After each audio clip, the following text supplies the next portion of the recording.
Hare Krishna devotees, welcome to Shloka Day. Today's Shloka is Shloka number 3 of chapter 17. Sattvanurupa sarvasya. Sattvanurupa sarvasya. Shraddha bhavati bharata. Shraddha bhavati bharata. Shraddha mayoyam purushaha. Shraddha mayoyam purushaha. Yo yat shraddha sa eva saha. Yo yat shraddha eva saha. Word for word meaning, translation and purport by His Divine Grace Srila A.C. Bhaktivedanta Swami Prabhupada, Srila Prabhupada ki jai. Sattva anurupa, Sattva anurupa. according to the existence. According to the existence. Sarvasya, Sarvasya. everyone. Of everyone. Shraddha, Shraddha. faith. Faith. Bhavati, Bhavati. becomes. Bharata, Bharata. O son of Bharata. O son of Bharata. Shraddha, Shraddha. faith. Faith. Mayaha, Mayaha. full of. Full of. I am. This. Purushaha, Purushaha. living entity. Living entity. Yaha, Yaha. who. Yat, Yat. having which. Having which. Shraddha, Shraddha. faith. Saha, Saha. thus. Eva. Certainly. Saha, he. Translation. O son of Bharata, O son of Bharata, according to one's existence, under the various modes of nature, one evolves a particular kind of faith. The living being is said to be of a particular faith according to the modes he has acquired.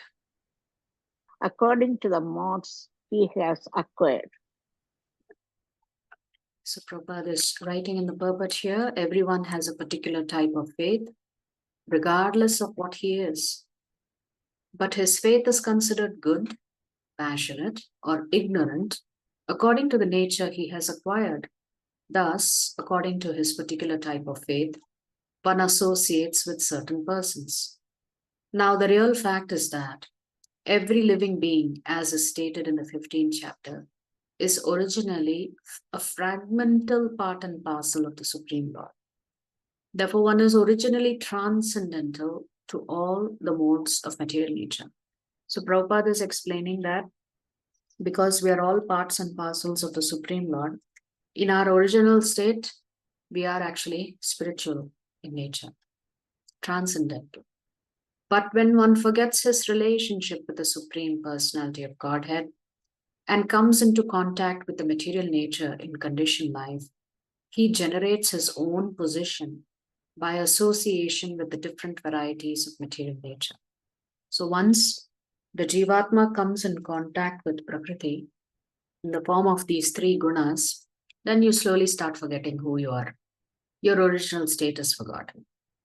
The resultant artificial faith and existence are only material.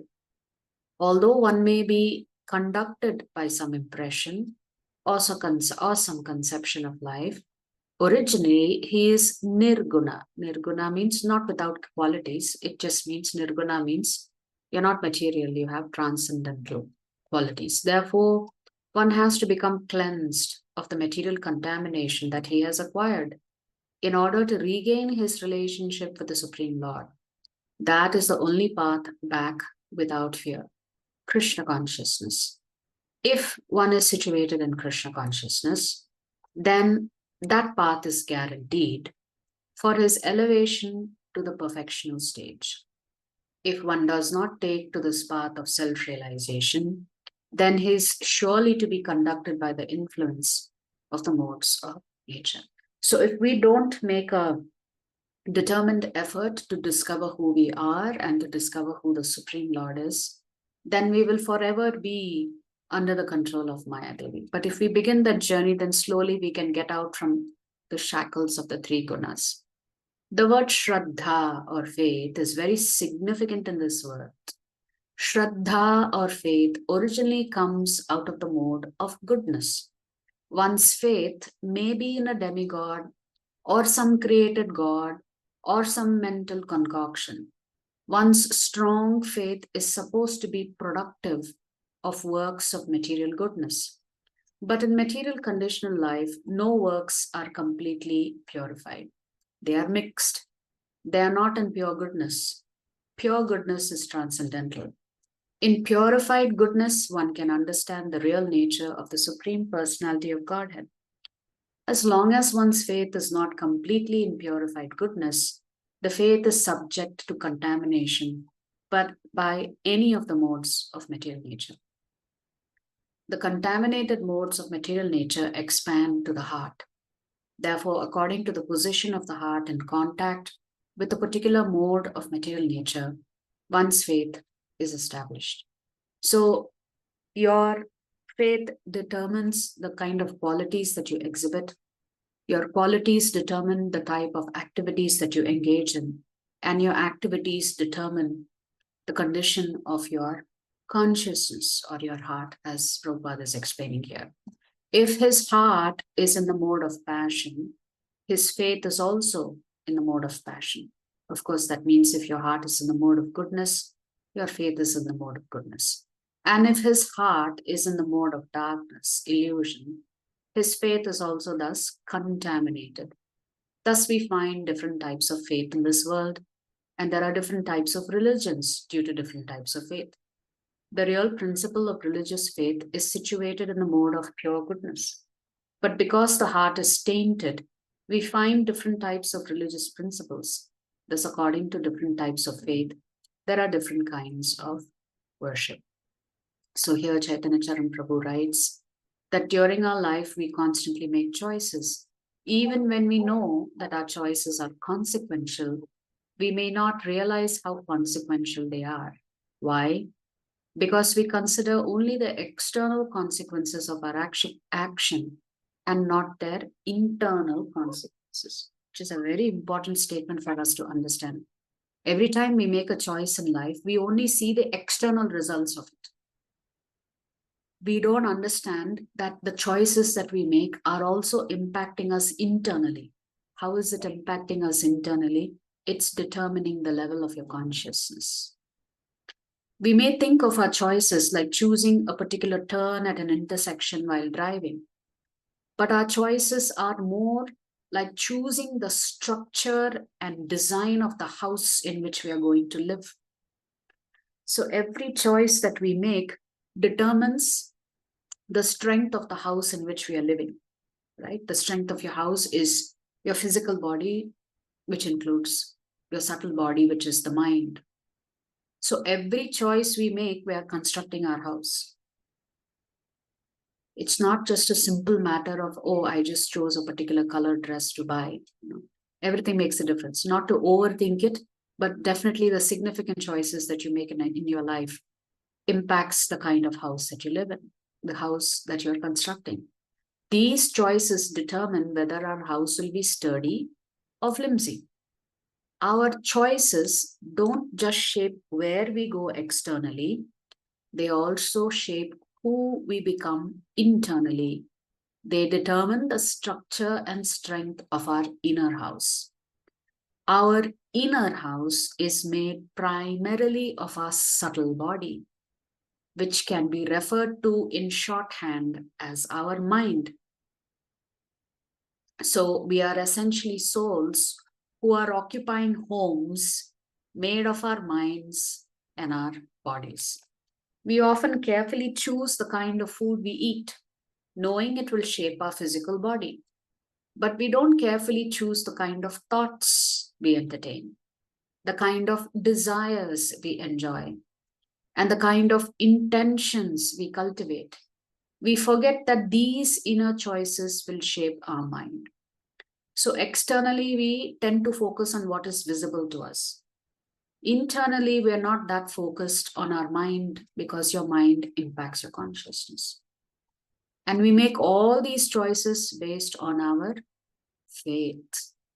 Pertinently, the Bhagavad Gita 17.3 states that we make our faith and our faith makes us.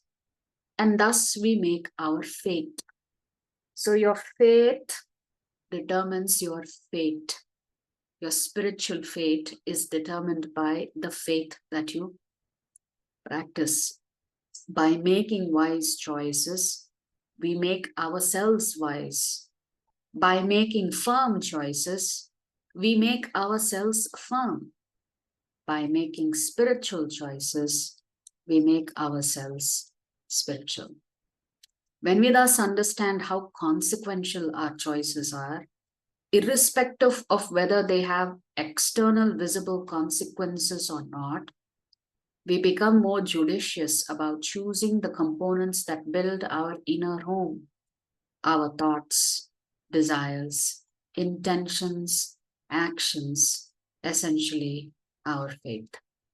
So that means Krishna is explaining here, your faith is determined by the choices that you make, and therefore your faith determines the quality of life that you will have, both material and spiritual, but predominantly spiritual. So our faith is dictated by the three gunas, and then from there, the rest of your life unfolds in a beautiful, blissful way or in a very miserable way, depending on the choices that you make. If you like our videos, please subscribe to our channel and turn on the bell notification. If you'd like to join our classes every day, please check the details in the description section of this video. We look forward to serving you.